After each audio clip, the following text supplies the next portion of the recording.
the king of history, who fell in love just by looking at a portrait. But when he arrived in disguise to see his queen, he made a mistake that changed the course of history forever. Was she truly the ugliest queen in history, whose portrait won the king's heart, but whose reality forced him to hate her? Why only 6 months of marriage and such a terrifying end? Why did Henry VIII grow to hate his fourth wife so much? Let's uncover the true story of this incomplete love and a wounded ego. As soon as Henry VIII laid eyes on the portrait of Anne of Cleves, he decided at that very moment that this woman would be his next bride. But when he finally met her face to face, the magic shattered. He claimed that Anne was not at all what he expected. In his own words, she was utterly unattractive. However, many modern historians believe that the true cause of Henry's hatred was not Anne's appearance, but something much deeper and perhaps more sinister. Anne of Cleves did not come from a weak or quiet family. She was the daughter of a strong, self-reliant, and openly rebellious household. Her father, John, Duke of Cleves, was a key figure in the Protestant Reformation, a man who never feared offending the Pope or Catholic monarchs. He raised his children to be more than just obedient. He taught them to think for themselves and have the courage to make their own decisions. On the other hand, after his divorce from Catherine of Aragon, Henry had become bitterly toxic toward the Catholic Church. Naturally, when Anne came of age, she appeared to him as a perfect political and religious match, but he did not receive the easy consent he had anticipated. Anne was immensely close to her mother, and their safe haven was a soft yet strong circle for the young girl. This is why, when Henry first tried to reach for Anne, an influential elderly woman of the family immediately tried to block the union, as if she knew the darkness hidden behind this glittering offer. We all know Henry VIII's reputation with women, but most people cannot imagine how terrible this situation was for Anne. Though 24-year-old Anne was a mature woman, Henry was still nearly double her age. The matter wasn't even limited to Anne. He had even considered her younger sister, Amalia, as his fourth wife. Perhaps if he had chosen Amalia, this marriage would not have been so catastrophic. At the end of the 1530s, Henry sent his court painter, Hans Holbein, on a strange yet decisive mission. The order was clear: paint both Anne and Amalia so I can decide whom I prefer. And remember, do not flatter them. I want the truth, for I require a beautiful queen. But when Holbein arrived in Cleves, he was met with an immediate and unexpected obstacle. Because according to German traditions, both Anne and Amalia kept their faces hidden behind veils and covers. The painter had to put in a great deal of effort to win their trust. Only then did the two sisters agree to show their faces and sit before him to have their portraits made. And when Hans Holbein finally returned to England and Henry VIII saw the portraits of both women before him, a decision, a desire, and an upcoming tragedy had all set into motion at once. Naturally, Henry eventually chose Anne over Amalia, but this decision was not the result of love, attraction, or some romantic obsession. Instead, it was a game of power, inheritance, and calculation. Because according to many historians, the real reason for choosing Anne was not her beauty, but that as the eldest daughter, her familial and hereditary rights were far stronger than those of her sister. This very fact also weakens the famous story that Hans Holbein had deceived the king and presented the portrait of an ordinary girl as extraordinarily beautiful. Because Henry himself had strictly instructed the painter not to deviate from the truth at all. No flattery, no exaggerated beauty. I want the face that actually exists. But a picture, after all, is just a picture. As every person today knows who makes a decision about someone just by looking at a profile photo, a portrait cannot tell you everything. Especially that thing we call chemistry. That nameless attraction that either wins a heart in a moment or ends everything in a single glance. And when Anne actually came before Henry, that is exactly what happened. The atmosphere of the room suddenly changed. Hope shattered as if it had struck a wall, and a cold disappointment descended into the king's eyes that was impossible to hide. As soon as he met Anne, Henry almost immediately began complaining about her appearance. He held not only Holbein, but also his powerful chief minister, Thomas Cromwell, responsible, the same Cromwell who had pushed this union forward and who had repeatedly praised Anne. It was as if he had sold a dream to the king, and the reality did not live up to that dream.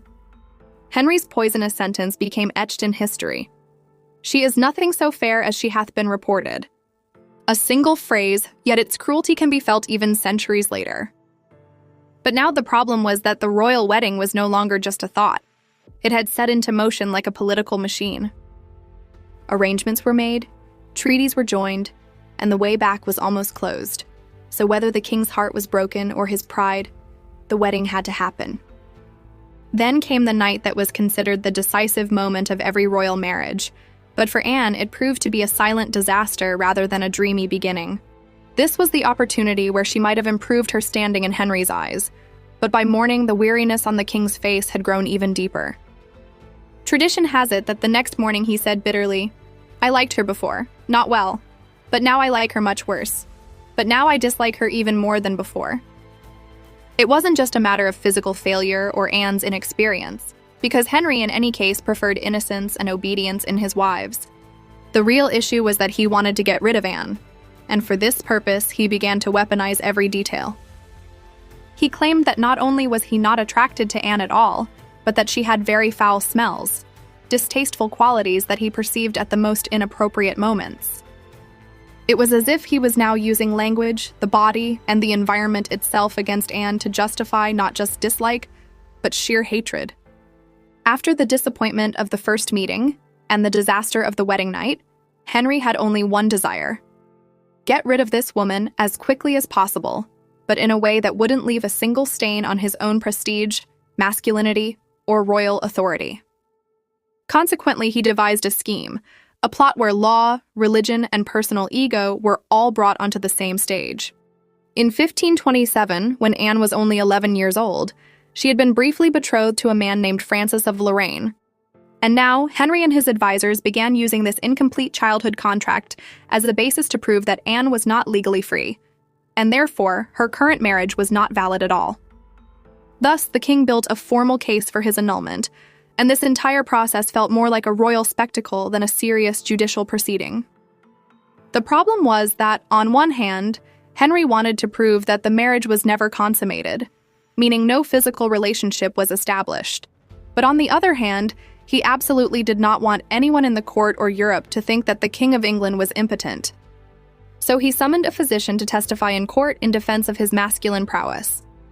The scene that followed was so bizarre that it is hard to believe even upon hearing it. The physician testified that although the marriage remained unconsummated despite His Majesty spending several nights with Anne, there was certainly no lack of desire within him. In fact, he claimed the king had experienced nocturnal pollutions, that is, wet dreams, on 2 occasions. It was as if the entire court, the whole empire, and even the failure of the royal bed had now been transformed into a ridiculous yet dark drama, where a king, in order to save his honor, was tearing apart his own marriage in words of court, body, scent, desire, and humiliation. Finally, Henry once again obtained exactly what he wanted, and on July 9, 1540, his brief, ugly, and lifeless marriage to Anne of Cleves was formally ended. Ending after only 6 months, this marriage proved to be the shortest of all of Henry's matrimonial adventures. And truth be told, Anne was perhaps simply grateful that she emerged from this relationship with her neck intact. But the reality is that this was not the end. Rather, a new and far more complex chapter of Anne and Henry's tangled story was beginning. Even while married to Anne, Henry had committed another cold-hearted betrayal.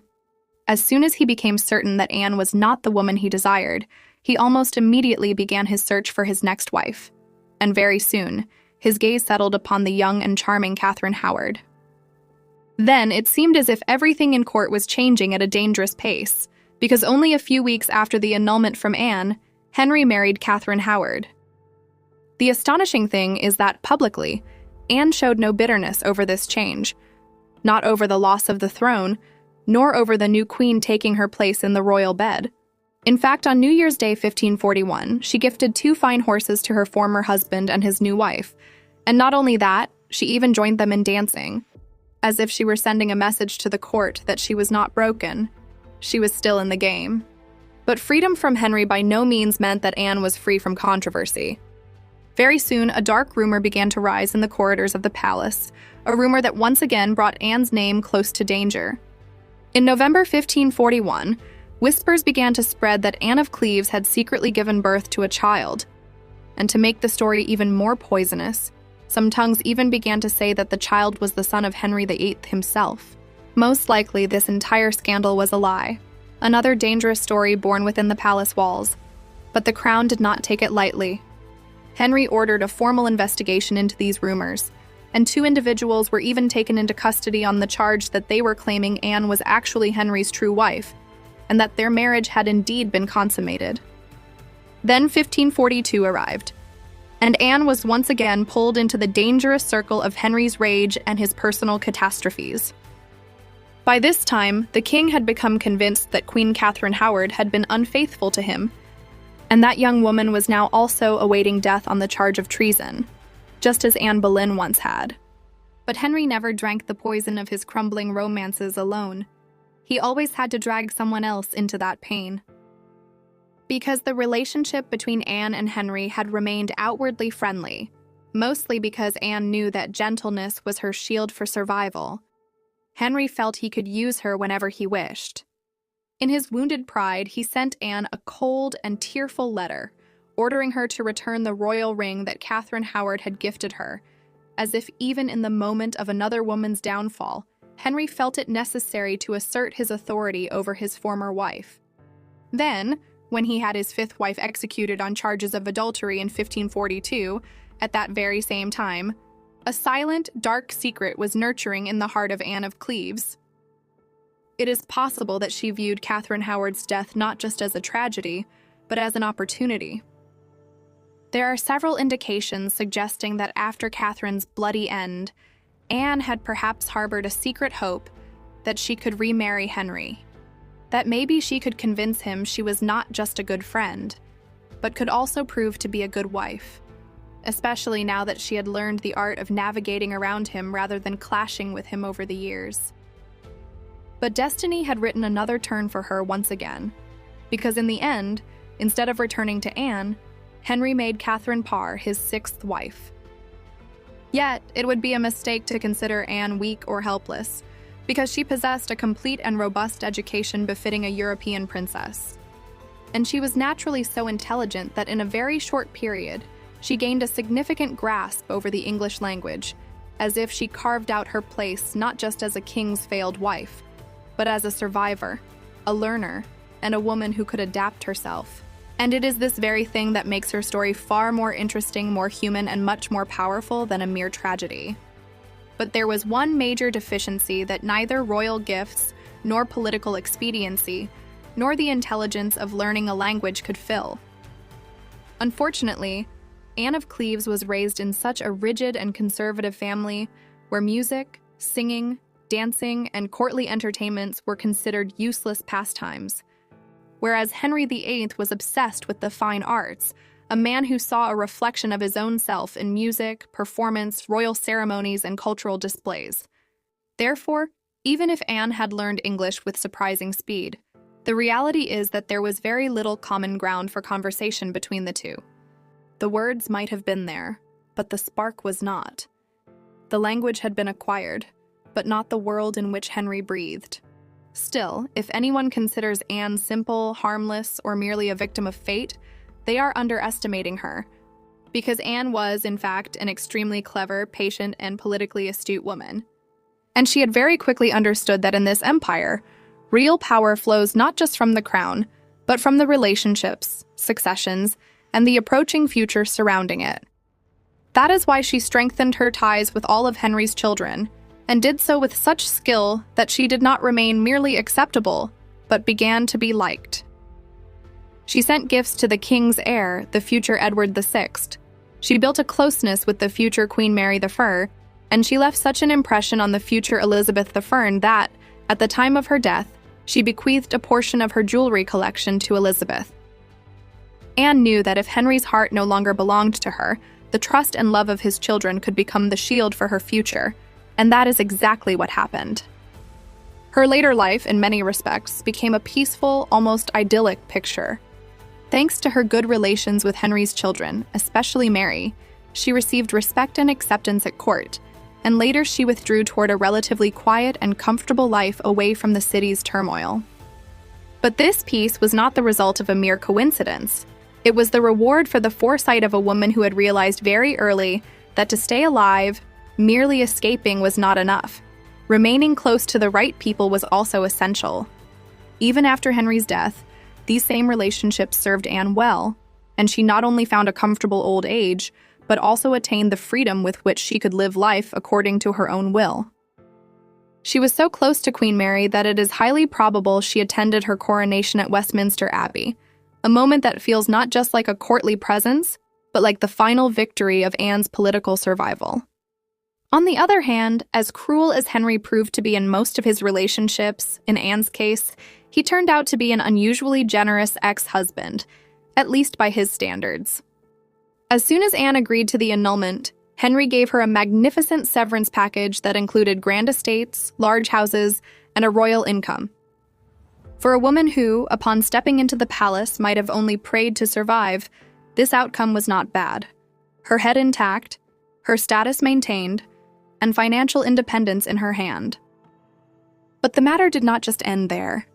Even after the divorce, Henry continued his series of kindnesses toward her, and formally ordered that Anne be considered the highest-ranking lady in England, surpassed only by the king's current wife and his daughters. He even granted Anne the formal title of the king's beloved sister, as if he wanted to remove her from the rank of a wife and place her in a new, secure, yet strange relationship. Was all of this compensation for the humiliation, degradation, and mental agony he had inflicted upon Anne? Perhaps not, perhaps never.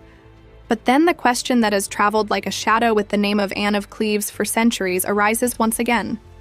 What was the famous ugly wife of Henry's real appearance actually like? And here, history's answer is surprisingly simple despite being dramatic. Most likely, Anne was not nearly as unattractive as she has been made out to be in legends.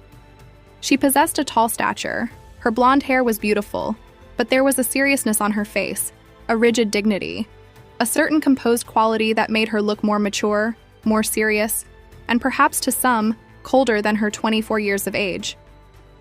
Anne survived as the fourth wife of Henry VIII, but others around her were not so fortunate. The actual architect of this relationship, Thomas Cromwell, the man who made this marriage possible, was executed by Henry on charges of treason on the very same day he married his fifth wife, Catherine Howard. As if the blood of a political mistake had to be paid for at the exact moment the king was stepping toward a new desire. And then the big question, the plot hole that beats at the very center of the story. If Henry disliked Anne so much, why didn't he pull back before the wedding? After all, he was the immensely powerful King of England. He could have made one gesture and everything would have stopped. But the answer is the one that has always remained buried beneath this story. The relationship between Anne and Henry was not one of love, but a contract of politics. And sometimes even those who wear the crown become so bound by the games they have created that turning back is not easy, even for them. At that stage, breaking the marriage was truly not an easy option for Henry. Because if he had ended this relationship with Anne of Cleves at the very last moment, his German allies would have viewed it as an open insult. And a king who was already walking through the religious and political powder keg of Europe was not in a position to risk such a massive diplomatic explosion. But time took a surprising turn. Anne not only lived longer than all of Henry's other wives, but she even outlived Henry VIII himself. On July 16, 1557, a few months before her 42nd birthday, she breathed her last in England, which over time had become her second home. And most historians believe that her death was likely due to cancer. What followed had a strange, somber dignity to it. Being the dear aunt of Queen Mary Vars, Anne was buried in Westminster Abbey, that great historical site where only the most important figures find a place, even though she was not given a prominent or royal spot. But Anne, just as she had quietly surprised people throughout her life, left one final mark after death. Despite the annulment of her marriage, her grave was inscribed with Anne of Cleves, Queen of England. And even more shocking is the fact that among all of Henry VIII's wives, she is the only one who received the honor of being buried in Westminster Abbey. Today, Anne is often remembered as Henry's rejected queen, but modern historians say that behind Henry's hatred, it wasn't merely a matter of physical appearance. Perhaps the real story was much darker, more personal, and filled with humiliation than that. If one searches for the root of this theory, it likely goes back to their very first meeting, a meeting that became a diplomatic disaster from the start. On New Year's Day, 1540, As Anne's procession stopped in Rochester while traveling toward London, she was standing by a window watching bull baiting when suddenly a heavy-set, powerful stranger entered the room. He was no ordinary man. It was Henry himself in disguise. He had thought he would sneak in to see his future bride, perhaps give her a surprise, and maybe even harbored a childish hope in his heart that Anne would recognize the king behind the disguise in some magical romantic moment. But the real world does not work like such stories. Some traditions say Henry tried to get Anne's attention, but she politely ignored him, while other accounts suggest the matter was more unpleasant, meaning Henry went too far in trying to kiss or touch her, at which Anne rightly felt threatened and raised an alarm at the harassment by a stranger.